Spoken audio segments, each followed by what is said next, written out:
نحمده ونصلي ونسلم على رسوله الكريم اما بعد اعوذ باللہ من الشیطان الرجیم بسم اللہ الرحمن الرحیم والمؤمنون والمؤمنات بعضهم اولیاء بعض یأمرون بالمعروف وینہون عن المنکر ویقیمون الصلاة ویؤتون الزکاة ویطیعون اللہ ورسولہ صدق اللہ العظیم وصدق رسولہ النبی الکریم الامین ان اللہ وملائکتہ یصلون علی النبی یا ایہا الذین آمنوا صلوا علیہ وسلموا تسلیما الصلاۃ والسلام علیک یا سیدی یا رسول اللہ وعلی آلک واصحابک یا سیدی یا رحمۃ للعالمین۔ حمد و صلاۃ کے بعد دوستو، بزرگوں اور بھائیوں، انسان معاشرے میں جب جنم لیتا ہے، پیدا ہوتا ہے اور پھر وہ اپنی عمر کے منازل طے کرتا ہے، بہت سارے لوگوں سے اس کا سابقہ پڑتا ہے، بہت سارے لوگوں سے اس کا واسطہ پڑتا ہے۔ بچپن سے لے کر تا وقت انتقال وہ جتنے لوگوں سے ملتا ہے، جتنے لوگوں کے ساتھ وقت گزارتا ہے، ان تمام کی شخصیات اس پر کچھ نہ کچھ اثر چھوڑتی۔ جو بالکل غیر جاندار چیزیں ہیں نا، آپ سمندر کے کنارے بیٹھ جائیں تو آپ کے جسم کو خنکی محسوس ہوگی، ٹھنڈک پہنچے گی، اور آپ آگ کے پاس بیٹھ جائیں گے تو وجود حرارت محسوس کرے گا۔ انسان کا وجود ظاہری طور پر بھی اور باطنی طور پر بھی باہر کا خارجی اثر قبول کرتا ہے۔ اب بہت سارے لوگ ہیں جو یہ کہتے ہیں کہ میں بڑا پکا ہوں، مجھ پر کسی بات کا اثر نہیں ہوتا۔ یہ بات بہت زیادہ درست نہیں ہے۔ انسان بہرحال اثر قبول کرتا ہے۔ ہاں، جو لوگ علم میں، عمل میں اور نظریات میں بہت زیادہ پختہ ہو جاتے ہیں اور بہت زیادہ وہ معلومات رکھتے ہیں، وہ کئی دفعہ سامنے والا جب بات کرتا ہے تو اس کی بات کا جواب یا رد ان کے پاس موجود ہوتا ہے، تو پھر وہ اس اثر سے بچتے ہیں، لیکن کلیتاً نہیں۔ بہرحال کچھ نہ کچھ اثرات عام لوگوں پر، میں کہہ چکا ہوں کہ جو اسپیشلسٹ لوگ ہیں کسی بھی معاملے میں وہ تو بچ جاتے ہیں، لیکن عام لوگ بہرحال اثر قبول کر لیتے ہیں۔ اللہ تبارک و تعالیٰ نے نا اپنے بندوں کی اس کمزوری پر بھی اپنے بندوں کو یہ رہنمائی کی ہے کہ چونکہ تم نے اثر قبول کرنا ہے، لہذا اس طرح کرنا کہ سالے نیک لوگوں کی صحبت میں بیٹھنا، اور جو برے لوگ ہوں ان سے خود بخود پرہیز کرنا، ان کے پاس ہی نہ جانا۔ ضروری نہیں ہے کہ بچے کو آگ جلا ہی دے، لیکن بچہ چونکہ اس کا اثر لے لے گا، وہ اسے پتہ نہیں کہ وہ آگ ہے، لہذا اس کی ماں اسے نصیحت کرتی ہے کہ بیٹا تو آگ کے پاس جا ہی نہ، ایسا نہ ہو کہ تو چلا جائے اور تیرے لیے بہت زیادہ نقصان کا باعث یہ چنگاریاں بن جائیں۔ اللہ تبارک و تعالیٰ نے نا ہمیں صالحین کی صحبت اختیار کرنے کا کہا اور برے لوگوں سے بچنے کا کہا، اور اگر قرآن مجید کی زبان میں سادہ ترجمہ کیا جائے تو ایک قوم کے پاس بیٹھنے کو کہا اور 2 مرتبہ پرہیز کا کہا۔ صراط الذین انعمت علیہم، ان لوگوں کے رستوں پہ چلو جو انعام یافتہ ہے، وہ ایک گروہ بتایا، اور غیر المغضوب علیہم ولا الضالین، ان سے بچو جن پر غضب ہوا اور وہ جو رستے سے بھٹک گئے، گمراہ ہو گئے۔ پرہیز کی باری آئی تو 2 لوگ بتائے، بھٹکے ہوئے سے بھی بچنا، اور جو فضل والے نہ ہوں، غضب والے ہوں، ان سے بھی بچنا۔ تو صالح صحبت، اچھی صحبت، نیک لوگوں کے ساتھ اٹھنا بیٹھنا۔ قرآن مجید کی سورہ توبہ میں اللہ کریم ارشاد فرماتے ہیں والمؤمنون والمؤمنات بعضهم اولیاء بعض، مومن مرد اور مومن عورتیں ایک دوسرے کے مددگار ہیں، دوست ہیں، مددگار ہیں۔ کیا مدد کرتے ہیں؟ وہ مالی مدد کرتے ہیں، ان کو معاشی طور پر سپورٹ کرتے ہیں؟ نہیں، ارشاد فرمایا یأمرون بالمعروف وینہون عن المنکر، وہ نا بھلائی کا حکم دیتے ہیں اور برائی سے منع کرتے ہیں، یہ والی مدد کرتے ہیں ایک دوسرے کی، یہ مومنوں کا کمال ہے۔ اور پھر وَيُقِيمُونَ الصَّلَاةَ وَيُؤْتُونَ الزَّكَاةَ، وہ نماز صحیح ادا کرتے ہیں اور زکوٰۃ بھی ٹھیک ٹھیک ادا کرتے ہیں۔ وَيُطِيعُونَ اللَّهَ وَرَسُولَهُ، اللہ کی بھی اطاعت کرتے ہیں اور اللہ کے رسول کی بھی اطاعت کرتے ہیں۔ ان کی مدد یہ ہے ایک دوسرے کے لیے کہ وہ بھلائی کا حکم دیتے ہیں، برائی سے منع کرتے ہیں، مل کے نمازیں پڑھتے ہیں، زکوٰۃ ادا کرتے ہیں، اللہ اور اس کے رسول کی اطاعت کرتے ہیں۔ فرمایا اولئک سیرحمہم اللہ، قربان جائیں، کیا انداز کریمانہ ہے رب کریم کا۔ فرمایا یہ وہ لوگ ہیں جن پر اللہ ضرور رحم فرمائے گا، جن پر اللہ اپنے فضل سے ضرور رحم کرے گا، اللہ ضرور رحمت کرے گا ان لوگوں پر، اس لیے کہ یہ ایک دوسرے کے مددگار ہیں۔ ان اللہ عزیز حکیم، اور بے شک اللہ غالب حکمت والا ہے۔ ایک دوسرے کی مدد خیر کے کاموں میں کرنی چاہیے۔ نبی کریم صلی اللہ تعالیٰ علیہ وسلم نے فرمایا کہ اپنے بھائی کے مددگار بن جاؤ، چاہے وہ ظالم ہو یا مظلوم ہو۔ فوری طور پر انسانی ذہن میں سوال اٹھتا ہے کہ یا رسول اللہ صلی اللہ تعالیٰ علیہ وسلم، یہ مظلوم کی مدد تو سمجھ میں آتی ہے، ظالم کی مدد کیسے کریں؟ تو اللہ کے حبیب علیہ الصلوۃ والسلام دیکھیں کتنا نفسیات کے قریب، کتنا آسان کر کے، کتنا انسانی سطح جس کو بڑی جلدی قبول کرے، اس طرح حضور نصیحت فرماتے، یا رسول اللہ صلی اللہ تعالیٰ علیہ وسلم یہ بھلا ظالم کی مدد کیسے کریں؟ تو حضور نے فرمایا اسے ظلم کرنے سے روک دو، یہی تمہاری اس کے لیے مدد ہے۔ تم اسے سمجھاؤ کہ یہ بات غلط ہے، تم اسے کہو کہ تم زیادتی پر ہو، تم اسے کہو کہ تم غلط بات پہ اڑ گئے، تم اسے سمجھاؤ کہ جس رستے کے تم مسافر بنے ہو یہ رستہ ٹھیک نہیں ہے، یہ تمہاری مدد ہوگی اس کے لیے۔ تم اپنے دوست کو، بھائی کو، عزیز کو، رشتہ دار کو قائل کرو کہ وہ غلط کام نہ کرے، یہ تمہاری مدد ہے اس کے لیے۔ تم مددگار بن گئے اپنے اس بھائی کے۔ اچھے لوگوں کی صحبت، اچھے لوگوں کے پاس اٹھنا بیٹھنا۔ آج کل اس کا ترجمہ اور بھی کیا جا سکتا ہے کہ اچھے لوگوں کو سننا، اچھے لوگوں کی بات پر توجہ دینا۔ ہمارا نا ایک مزاج ہے ذائقہ بدلنے کا، یعنی یہ طبیعت بڑی انوکھی ہے لوگوں کی، کہتے ہیں یہ تو بات روز سنتے ہیں، کوئی انوکھی بات نہ سنیں، اس چہرے کو تو روز دیکھتے ہیں، کوئی انوکھا چہرہ نہ دیکھیں۔ لیکن درویش کیا کہتے ہیں؟ کہتے ہیں پاہویں سونے ملن ہزارہ، آسان نہیں یار بٹونا۔ او بھائی یہ مطلب سنو تو صحیح جی فلانا کیا کہہ رہا ہے۔ او بھائی خدا کے بندے پہلے تو اپنوں کی تو سن لے، وہ تو سمجھ لے، اس پر تو تھوڑا سا تو غور کر لے۔ ہم اس طرح الجھ جاتے ہیں اور قصداً الجھاؤ پیدا کرتے ہیں، ادھر بھی تھوڑا گئے، ادھر بھی تھوڑا گئے، اتنی بھی تھوڑی سنی، ٹھیک ہے، یہاں تو آپ پھر اتنا وقت رکھتے ہوں کہ سب کی بات سنیں اور اتنی صلاحیت رکھتے ہوں کہ اس کو پرکھ بھی سکیں، اور آپ اپنی ذہنی سطح پہ لا کے پھر صحیح کو صحیح کہنے کی طاقت رکھتے ہوں، غلط کو غلط کہنے کی اور جاننے کی صلاحیت رکھتے ہوں، تو آپ یہ کام کریں۔ لیکن اگر ایسا نہیں ہے تو پھر تو آپ اثر قبول کریں گے، پھر تو معاملات اور طرح کے ہو جائیں گے۔ اس لیے کوشش کریں کہ صالحین کی سنگت، نبی پاک صلی اللہ تعالیٰ علیہ وسلم نے فرمایا، میرا خیال ہے اس عنوان پر اس سے زیادہ قیمتی بات نہیں ہو سکتی۔ اللہ کے حبیب علیہ الصلوۃ والسلام نے فرمایا کہ انسان اپنے دوستوں کے دین پہ ہوتا ہے۔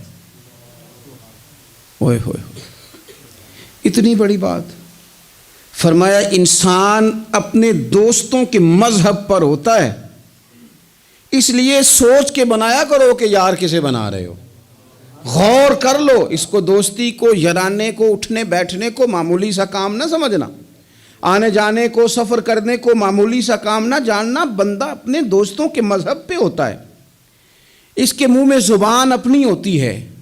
اکثر لوگ ایسے ہوتے ہیں ان کے منہوں میں زبان اپنی ہوتی ہے، لفظ اپنے نہیں ہوتے، جملے کسی اور کے بول رہے ہوتے ہیں، اس کا مطلب یہ ہوتا ہے کہ وہ سارا اثر قبول کر چکے ہیں کہ جو انہیں یا تو راہ حق پہ لے گیا ہے، اور اگر جس کا وہ اثر لے رہے تھے بندہ غلط تھا تو وہ انہیں غلط ترک پہ لے گیا ہے۔ ایک بات خواجہ حسن بصری کی، اللہ اکبر، صحیح لوگ چل رہے ہوتے ہیں، کسی درویش کے عقیدت مند ہوتے ہیں، تربیت پا رہے ہوتے ہیں، رستہ صحیح چل رہا ہوتا ہے، لیکن وہ مطلب فٹافٹ ایک کوئی شخص بیچ میں گھستا ہے اور آ کے کہتا ہو نہیں میں تجھے بتاتا ہوں معاملہ تو کچھ اور ہے۔ وہ بالکل سڑک پہ صحیح چل رہے تھے، اب انہوں نے غلطی کیا کی، انہوں نے ہر چمکنے والی چیز کو سونا سمجھ لیا، انہوں نے ہر اجلی چیز کو طیب جان لیا۔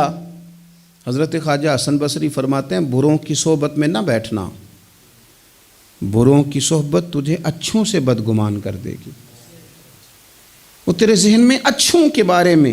حضرت پیر چنن شاہ صاحب رحمۃ اللہ تعالیٰ علیہ آل و مہار شریف والے، حضرت پیر چنن شاہ صاحب رحمۃ اللہ علیہ کے پاس نا ایک نوجوان آیا تو پیار ہو گیا، وہ بیٹھنے لگا، طریقت سیکھنے لگا۔ وہ لوگ بھی بڑے خالص تھے، انہیں مریدوں کی صورت میں طاقت نہیں چاہیے ہوتی تھی، بلکہ انہیں مریدوں کی صورت میں وہ لوگ چاہیے ہوتے تھے جو ان کا پیغام آگے پہنچائیں، جو ان سے وہ سیکھیں، جو وہ سکھا کے انہیں دیندار بنانا چاہتے ہیں۔ تو بچہ بیٹھ گیا، حضرت بھی بڑا ہی پیار کرنے لگے، اسے دین سمجھانے لگے۔ تو اس کے والد صاحب پیچھے سے آئے اور آگے کہنے لگے پتر چل گھر چلیے۔ کہنے لگے جی ابا جی اور میں تے نہیں جانا، میں تے اتھی رہنا ہے۔ کہنے لگا پتر چل میں بڑے پیر ویکھے نے۔ تو بیٹا بیٹھتا تھا نا صحبت میں تو کچھ میٹھی باتیں اور خوبصورت جملے اسے بھی سمجھ میں آ گئے تھے۔ کہنے لگا ابا جی تساں تے بڑے ویکھے نے، تانوں نہیں نہ کسے ویکھیا، یہ تیری نظر کا کمال ہے کہ میری زندگی کا سوال ہے، تجھے نہیں نہ کسی نے دیکھا، مجھے تو دیکھ لیا، میری مجبوری ہے کہ میں کسی کی نظر میں آ گیا، اور نظر کی جولانیاں نہ پوچھو، نظر تو وہ ظالم نظر ہے، اٹھے تو بجلی پناہ مانگے اور گرے تو خانہ خراب کر دے۔ اس لیے میں تو نظر میں آ گیا ہوں، مجھے بتائیں میں کدھر جاؤں، میرا معاملہ اور طرح کا ہو گیا۔ تو عزیز دوست آپ یہ دیکھیں کہ آپ کسی صالح بندے کی صحبت میں جا رہے ہیں اور یکدم ایک شخص آیا ہے، اس نے آ کے سارا معاملہ روک دیا۔ بروں کی صحبت اچھوں سے بدگمانی پیدا کرتی ہے۔ آپ کے دوستوں کا ٹھیک ہونا بڑا ضروری ہے، حلقہ احباب کا درست ہونا بڑا ضروری۔ آپ نے تھوڑا سا بھی جس کے ساتھ سفر کرنا ہے نا، اس بندے کا بھی ٹھیک ہونا بڑا ضروری ہے، ورنہ انسانی ذہن میں بعض لوگ ایسے سوالات چھوڑ دیتے ہیں کہ وہ سوالات نہیں ہوتے، وہ وسوسے ہوتے ہیں۔ وہ تو ایک جملہ کہہ کے گزر گیا، اور انسان ہے کہ وہ لڑتا رہا، جد و جہد کرتا رہا۔ مجھے بڑی اچھی طرح بات یاد ہے، میں اپنے احباب میں سے سمجھ لیں یا بہن بھائیوں میں سے نہ کسی کے ساتھ کو تھوڑا بہت خیر کا کام کرتا تھا اپنی توفیق کے مطابق۔ تو ایک دن میں دوبارہ سے اسی سلسلے میں اپنی خدمت کے لیے حاضر ہوا تھا، تو میں واپس لوٹا تو ایک صاحب مجھ سے کہنے لگے کنا کچھ تو سائیں پار چانا ہے، دیکھ رہے ہیں سالوں گزر گئے۔ میں آپ کو اپنی بات بتاتا ہوں، تو واقعی میرا ذہن الجھنے لگ گیا۔ واپس آنے تک میں نے کہا یار یہ کب تک، یعنی کہ تو ہر روز کوئی نہ کوئی بات سنا دیتے ہیں کہ فلانی بھی مجبوری ہے، فلانی بھی، کب تک یہ کرنا ہے؟ میرا ذہن خاصا الجھ گیا اور میں بڑی عجیب سی کیفیت میں چلا گیا۔ میں اسی پریشانی کے عالم میں تھا کہ میں نے طبقات امام شورانی کھولا، ویسے ہی بائی دوے تو سامنے ایک بزرگ کا قول آ گیا، وہ کہنے لگے یاد رکھنا بندے بندوں کے محتاج نہیں، بندے رب کے محتاج ہیں، اور اگر کوئی بندہ کسی کا بھلا کرتا ہے نا تو بس اللہ نے اس کی ڈیوٹی لگائی ہے، باقی دے اللہ ہی راہ ہے، بندے بندوں کے محتاج۔ اگر کوئی بندہ کسی کو کچھ دیتا بھی ہے تو وہ اللہ کی دی ہوئی ڈیوٹی سر انجام دیتا ہے، بندے او ہو میرا تو رو رو کے برا حال ہو گیا۔ اور میں نے کہا تو کیا سوچنے لگ گیا تھا، تو کچھ ہے، میں مسکین پرانا خادم کسے در ملی نہ ٹوئی، تے واصف یار نے نظر جو کیتی تے واصف ہی ہوئی۔ وہ پتہ سارا ہے نا سردار نو کیتیاں دا، اے دا پردہ چپایا ہی چلو بھلا ہو سی۔ الجھے نہیں، لوگ الجھا دیں گے آپ کو، چھوٹی سی بات کریں گے آپ الجھ نہیں، آپ کہیں گے ہو میری وجہ سے چل رہا، تیری وجہ سے کچھ بھی نہیں چل رہا، کچھ بھی نہیں تیری وجہ سے چل رہا۔ بڑے بڑے تھے جو قبروں میں لیٹ گئے، ہوئے نامور بے نشاں کیسے کیسے، اور زمیں کھا گئی نوجوان کیسے کیسے۔ کہاں میرے بھائی کسی کی وجہ سے نہیں، یہ نظام میرے رب کا ہے اور میرے مالک کی قدرت سے چل رہا ہے، یہ نبی کریم علیہ السلام کی نگاہ کرم سے چل رہا ہے۔ اس لیے الجھے نہیں، آپ کو لوگ الجھائیں گے، کہیں گے کب تک جی آپ تو فلانا تو بس ایسے ہوگا، نہ الجھے نہیں، کبھی نہیں الجھے۔ سنیں، ہمارے ارد گرد کے حلقہ یا احباب کا ٹھیک ہونا اتنا ضروری ہے، اتنا ضروری ہے کہ داتا گنج بخش علی اجویل رحمۃ اللہ علیہ فرماتے ہیں کہ مکہ معظمہ میں ایک شخص طواف کعبہ کر رہا تھا۔ بڑے سارے لوگ کہہ دیتے ہیں دعا میں یاد رکھنا، دعا میں یاد رکھنا، تو وہاں نا اپنی طلب اتنی زیادہ ہوتی ہے کہ وہ بندہ مطلب خزانے کے سامنے کھڑا ہے تو وہ کہتا ہے یہ بھی اپنے لیے لے لوں، یہ بھی اپنے لیے لے لوں، یہ بھی اپنے لیے لے لوں۔ ہوتے ہیں کچھ لوگ جن کو مطلب جو نظروں سے ہٹتے نہیں تو بندہ ان کے لیے دعا کرتا ہی رہتا ہے، لیکن زیادہ نہیں، میں آپ کو صحیح کہہ رہا ہوں، کم لوگ ہوتے ہیں۔ آج ہم جاتے ہیں بڑا مشکل سے سفر کر کے حرم شریف میں، لیکن بڑی آسانیاں، جہاز کا سفر ہے، بہت ساری آسانیاں۔ تو ایک بندہ 6 ماہ سال پیدل اس نے سفر کیا اور حرم شریف پہنچا، وہاں اس نے دعائیں مانگنی، اب اسے کوئی اور یاد آتا ہے، وہ تو بھائی خرچ ہو گیا، اس کا تو وجود تھکن سے چور ہو گیا۔ لیکن داتا صاحب رحمۃ اللہ علیہ فرماتے ہیں اس شخص کا حال یہ تھا کہ وہ حج کرنے گیا، جتنی بار بھی دیکھا نا کعبے کا طواف کر رہا ہے، غلاف پکڑا ہے، اور کیا پتہ کیا آ رہا ہے، یا اللہ میرے دوستوں کو ٹھیک کر دے، یا اللہ میرے دوستوں کی اصلاح کر دے، یا اللہ میرے دوستوں پہ فضل فرما دے، یا اللہ جو میرے ارد گرد رہنے والے ہیں انہیں اپنا قرب دے دے، ان کا رستہ آسان کر دے۔ وہ کہتے ہیں ایک درویش سے نہ ہی رہا گیا، اس نے کہا خدا کے بندے کچھ اپنے لیے بھی مانگ، جتنی دفعہ تجھے دیکھا ہے تو کہتا ہے یا اللہ میرے دوست ٹھیک کر دے، میرے دوست ٹھیک کر دے۔ وہ کہنے لگا تمہیں پتہ ہی نہیں، یہ بھی میں اپنے لیے ہی مانگ رہا ہوں۔ اس نے کہا اپنے لیے کس طرح مانگ رہا ہے؟ کہنے لگا وہ ٹھیک رہیں گے نا تو پھر میں بھی ٹھیک ہی رہوں گا، جب چاروں جانب سے مشورہ ہی خیر کا ملے گا تو میں کیسے بگڑوں گا؟ جب وہ سارے مجھے اچھی رائے دیں گے اور اچھی طرف ہی قائل کریں گے تو کیسے کام خراب ہوگا؟ تو میں بالواسطہ اپنے لیے ہی اللہ سے سوال کر رہا ہوں کہ یا اللہ انہیں سوار دے تاکہ میرا بھی فائدہ ہو جائے۔ اپنے حلقہ اثر میں ایک تو خود اچھی بات کریں، بری نہ کریں، اور دوسرا نہ کوشش کریں کہ ایسے لوگوں کے پاس جا کے بیٹھیں، اور جا کے بیٹھنے کے لیے بھی نا انسان کا پہلے ارادہ، پہلے نیت۔ ہم جب کسی جگہ جاتے بھی ہیں تو ہماری نظریں اتنی طائرانہ پہلے پڑتی ہیں، اتنی تنقید کرتے ہیں، پہلے ہم نے اپنے ذہن میں جو خاکہ بنایا ہوتا ہے نا کسی کا، پہلے اس میں اسے تولتے ہیں، پہلے ہم پوری طرح نچوڑ کے دیکھتے ہیں کہ کون سی چیز صحیح ہے اور کون سی غلط ہے۔ اس ذائچے میں اگر کوئی پھر بھی پورا اتر آئے، پھر بھی اس کی کہی ہوئی باتوں کو اس ذوق سے قبول نہیں کرتے۔ جب آپ کا سیکھنے کا مزاج ہے تو پھر تو ہمیں کہا گیا کہ یہ علم، یہ معرفت، یہ تو مومن کی گمشدہ میراث ہے، مومن کی ہے، اس سے گم ہو گئی ہے، جہاں سے ملے وہاں سے حاصل کرو۔ خیر کی بات آپ ذہن بنائیں، اچھا گمان کریں کہ یار میں نے سیکھنا ہے، تو آپ طالب علم سے بھی سیکھ لیں گے، چھوٹے بچے سے بھی سیکھ لیں گے۔ اگر آپ کا ذہن ہے اور اگر یہ نہیں ہے تو پھر میرے بھائی اینک اتنی تگڑی ہے، اتنی سخت ہے کہ اس کے شیشوں پر کوئی پورا اتر سکتا ہی نہیں، تو پھر کس طرح سیکھیں گے؟ آپ حضرت ابن الجوزی رحمۃ اللہ علیہ فرماتے ہیں کہ ایک درویش تھے، حضرت ابو ہاشم ان کا نام تھا، کہتے ہیں بڑی مجبوری تھی، مجھے کہیں جانا تھا تو کشتی نہیں مل رہی تھی، اچانک ایک کشتی گزرنے لگی تو میں بھی سوار ہونے لگا، تو ملاح نے مجھ سے کہا کہ یہ ایک صاحب بیٹھے ہیں، بڑے امیر ہیں، ساتھ ان کی کنیز ہے، انہوں نے مجھ سے بک کر لی ہے ساری کی ساری، کی عقیدہ سی سالم کرا لیا ٹانگا، وہ ساری کی ساری بک کر لی ہے، تو میں تو کسی کو نہیں بٹھا سکتا۔ تو وہ جو صاحب بیٹھے تھے بڑے سیٹھ آدمی تھے، کہنے لگے میاں آپ کسی اور کشتی میں، وہ جو ان کی کنیز تھی نا، وہ کہنے لگی چہرے سے کوئی نیک آدمی لگتا ہے، چلو اتنی سواریوں کی جگہ ہے، کسی کونے کھدرے میں بیٹھ جائے گا، ہمارا کیا جائے گا؟ کہا اچھا چلو آ جاؤ۔ کہتے میں کونے میں بیٹھ گیا، تھوڑا رستہ آگے گیا، انہوں نے کھانے کا سامان نکالا، مجھے بھی کھلایا، لیکن کھاتے کھاتے میری نظر پڑی تو اس میں تو شراب کے برتن بھی تھے معاذ اللہ۔ پھر اس شخص نے کھانا کھانے کے بعد اس کنیز سے کہا کہ مجھے معاذ اللہ گانا سناؤ، وہ گانے گانے لگی، یہ میری طرف متوجہ ہونے لگا، مجھے کہنے لگا سنو، میں نے کہا میں یہ نہیں سنتا۔ پھر میری طرف شراب بڑھائی، میں نے کہا میں نہیں پیتا، تو کہنے لگا تو کیا سنتا ہے، تو کیا سنتا ہے؟ تو کہنے لگے میں سناؤں کیا سنتا ہوں؟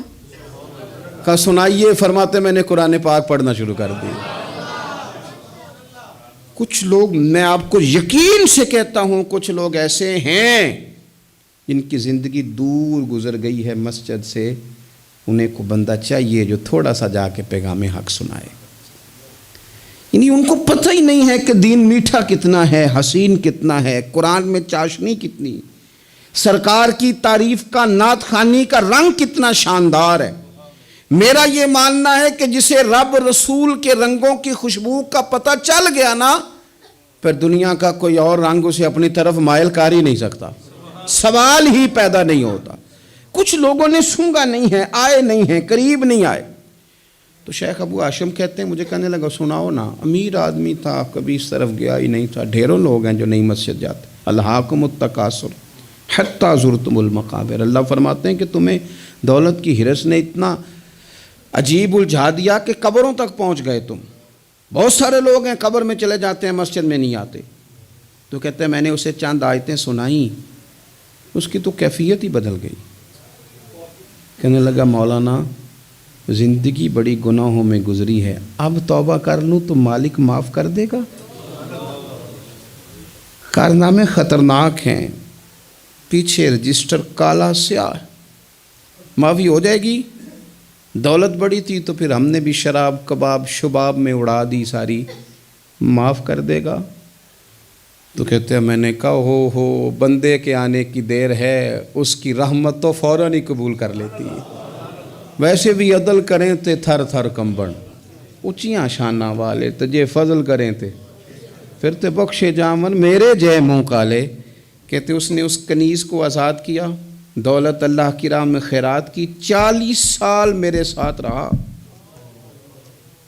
پھر میں نے اس کی زبان سے سوائے خیر کے جملہ نہیں سنا۔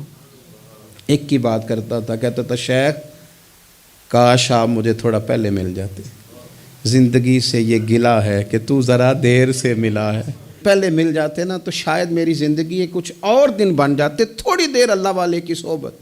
آپ فرماتے ہیں پھر وہ 40 سال کے بعد میرے سامنے انتقال ہوا، میں نے ہی دفن کیا، میں نے ہی قبر میں اتارا، جنازے کا اہتمام بھی میں نے ہی کیا۔ میرا یار تھا، دل لگ گیا تھا، پیار ہو گیا تھا، میں پریشان رہتا۔ ایک دن خواب میں مل کے مجھے کہنے لگا فکر نہ کر، میں نے اپنے رب کو بڑا ہی مہربان پایا ہے، میں نے اسے بڑا کریم پایا ہے، معاف کرنے والا پایا ہے، درگزر کرنے والا پایا ہے، اس نے فضل فرما دیا، میرے گناہوں پر اس کے عفو و درگزر کا قلم چل گیا ہے، اور میرے حق میں جو فیصلہ آیا ہے وہ رحمت والا ہی آیا ہے، فضل والا ہی فیصلہ آیا ہے۔ عزیز دوستو، تھوڑی دیر کسی نیک آدمی کی صحبت، ایک تو یہ ہے کہ وہ صحبت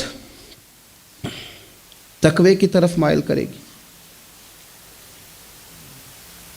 تو برے آدمی کی صحبت نا آپ کی طبیعت میں ہیجان پیدا کرے گی، ہیجان۔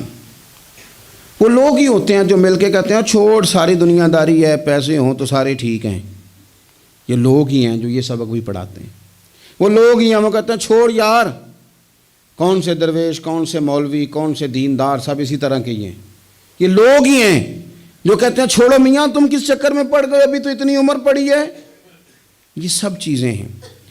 ہمارے صاحب رحمۃ اللہ علیہ ارشاد فرمایا کرتے تھے کہ بڑے بڑے گھروں کے مہمان نہ بننا، ورنہ بڑے بڑے اونچے اونچے مکان تمہارا بھی دل چاہے گا، کبھی میرا بھی اس طرح کا گھر ہو جائے نا۔ بڑے بڑے اونچے اونچے منصب دار لوگوں کے پاس نہ جانا، ورنہ تمہارا خیال بڑھے گا۔ دعوت کے لیے جانا، پیغام حق کے لیے جانا، وہ معاملہ ایک الگ ہے، لیکن اس شوق سے جانا کہ یہ بڑا آدمی ہے، فرمایا تمہارے لیے مشکل ہو جائے گی۔ تمہارا دل کہے گا کہ تو اتنے بڑے گھر میں کیوں نہیں رہ سکتا۔ اور پھر میں نے یہ بھی دیکھا ہے کہ بڑے بڑے خیر والے لوگ تھے لیکن صحبت بری مل گئی، لوگ نہیں ٹھیک مل سکے، مشیر نہیں ٹھیک مل سکے، معاونین نہیں ٹھیک مل سکے، رستے میں رہ گئے۔ صحیح بخاری میں ایک بادشاہ کا واقعہ ہے، بادشاہ کا۔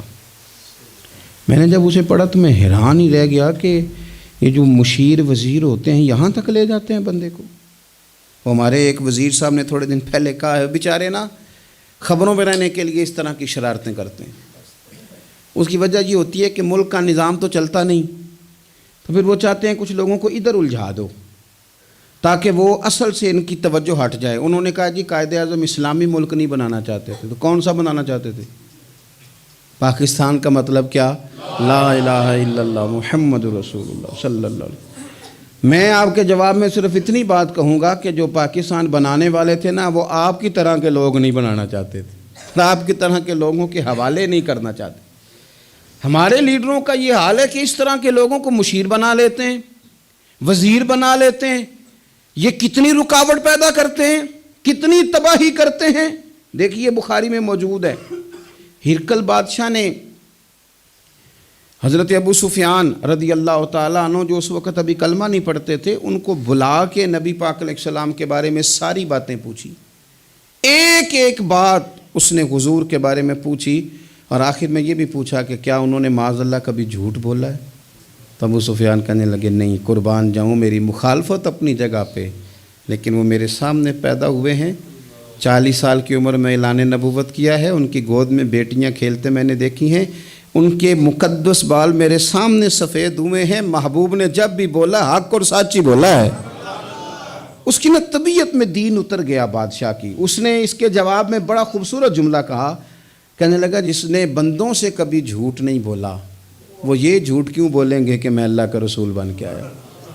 اس کی طبیعت تسلیم کر گئی کہ نبی پاک علیہ الصلوۃ والسلام سچے اور آخری نبی ہیں، اور اس نے اظہار بھی کیا، کہنے لگا مجھے یہ تو امید تھی کہ اللہ کے آخری محبوب علیہ السلام اپنی شانوں، عظمتوں، رفعتوں، بلندیوں سمیت تشریف لانے والے ہیں، پر یہ نہیں پتہ تھا کہ وہ اہل عرب میں سے آئیں گے۔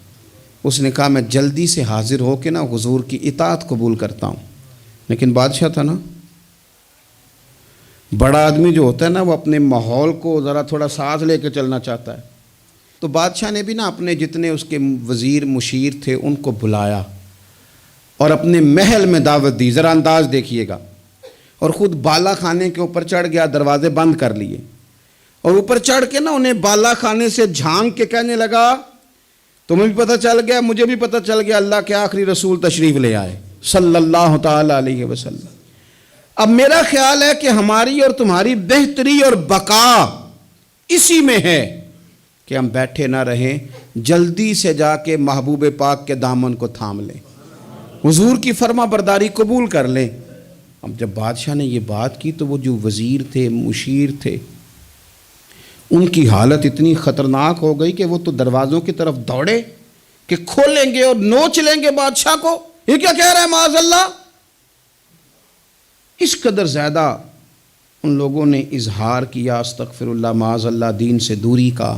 جب بادشاہ نے یہ کیفیت دیکھی نا، اوہو، بندے دیکھ کے رب رسول سے دور رہ گیا، کہنے لگا نہیں نہیں بھائی، نہیں، میں تو صرف تمہیں آزما ہی رہا تھا کہ تم اپنے دین کے ساتھ کتنے پختہ ہو، ہم نہیں کہیں بھی جا رہے، ہم یہیں رہیں گے، یہی ہمارا دین رہے گا۔ ان وزیروں نے، مشیروں نے، دوستوں نے، قریبی لوگوں نے رسول اللہ کی غلامی میں نہیں آنے دیا۔ اتنا برا اثر کرتے ہیں یہ مشیر وزیر، اتنا خوفناک حال کر دیتے ہیں انسان کا قریب رہنے والے لوگ کہ سامنے کرم کا دریا بہہ رہا تھا، لیکن اس کی بدقسمتی دیکھو، وہ دور اس لیے رہ گیا کہ اس کے دوست ٹھیک نہیں تھے، مشورہ دینے والے ٹھیک نہیں تھے، قریب رہنے والے ٹھیک نہیں، یہ دور رہ گیا، اور نجاشی کلمہ پڑھ کے محبوب کا مسلمان ہو گیا۔ اور حضرت عائشہ صدیقہ فرمایا کرتی تھی نجاشی وہ خوش قسمت مسلمان ہے کہ جب وہ دنیا سے گیا تو اس کی قبر سے بھی نور نکلا کرتا تھا۔ اس نے نہیں بادشاہ دیکھی، غلامی کی رسول کریم، اور اس نے اپنے مشیروں پر لوگ تو یہاں تک بری صحبت اثر کرے گی کہ وہ دین سے دور لے جائے گی۔ اور ایک تو ہے دین کے قریب آنا، یہ جو بات آخر میں کرنے لگا ہوں نا، یہ زیادہ توجہ طلب ہے۔ جو لوگ کہتے ہیں نا میرا دل نہیں بدلتا، جو لوگ کہتے ہیں میری کیفیت نہیں بدلتی، ذوق نہیں آتا، تو یہ حدیث بتاتی ہے کہ ذوق بھی کوئی خاص صحبت میسر آئے تو پھر ہی قائم رہتا ہے۔ وہ جو محبوب علیہ السلام نے فرمایا نا کہ اللہ کا بندہ وہ ہے جسے دیکھو تو رابی یاد آ جائے۔ خاص لوگ ہوتے ہیں جن کی صحبت میں بیٹھنے سے انسان کا دل اللہ سے جڑتا ہے، رسول اللہ صلی اللہ علیہ وسلم سے جڑتا ہے، دین پر عمل کرنے کو طبیعت چاہتی ہے۔ ایسے لوگوں کی صحبت کتنی مفید ہے وہ ہمیں اس حدیث سے عکس کرنا ہے۔ حضرت حنظلہ رضی اللہ تعالیٰ عنہ اور مرکز وفا اور اس امت کے ادب اور عشق میں استاد حضرت ابو بکر صدیق رضی اللہ تعالیٰ عنہ، یہ دونوں حضور کی بارگاہ میں گئے، انداز کا اختیار کیا، کہنے لگے یا رسول اللہ صلی اللہ علیہ وسلم، ہمارے دل کی تو کیفیات دو قسم کی ہیں۔ حضور جب ہم آپ کے پاس ہوتے ہیں نا، جنت اور دوزخ کا ذکر سنتے ہیں، ہمیں یوں لگتا ہے جنت اور دوزخ ہماری آنکھوں کے سامنے، دل کے اندر فوراً جذبات ابھر آتے ہیں کہ اب ہر خیر کا کام کرنا ہے، اب جنت ہی کی طرف مائل ہونا ہے۔ ہماری قلبی کیفیات، ہماری باطنی کیفیت بدل جاتی، نور علی نور ہو جاتا ہے سارا کچھ۔ لیکن حضور جب ہم آپ کی بارگاہ سے اٹھ کے گھر جاتے ہیں، بال بچوں کے پاس جاتے ہیں، تو پھر وہ حال نہیں رہتا۔ یا رسول اللہ صلی اللہ علیہ وسلم یہ کیا ہے؟ تو محبوب نے کیا فرمایا؟ آپ یقین کریں جو اہل طریقت اور تصوف ہے نا، یہاں ان کی روحیں مچل جاتی ہیں۔ حضور فرمانے لگے حالت ایک طرح کی نہیں رہتی، ہاں اگر تمہاری وہی حالت رہے جو تمہاری میرے پاس ہوتی ہے، اگر کیفیت باطنیہ وہی رہے جو میری بارگاہ میں ہوتی ہے، تو فرمایا تم بستروں میں موجود ہوں اور فرشتے آ کے تم سے سلام کریں، تم ابھی رستوں میں ہو اور فرشتے تم سے ملاقات کریں، اگر تمہاری کیفیت وہ بن جائے جو یہاں ہوتی ہے، اگر تم اسی پر جم جاؤ وہی حالت ہو جائے، تو پھر تو فرشتے گویا آئیں تمہاری زیارت کے لیے، تمہاری ملاقات کے لیے فرشتے آئیں۔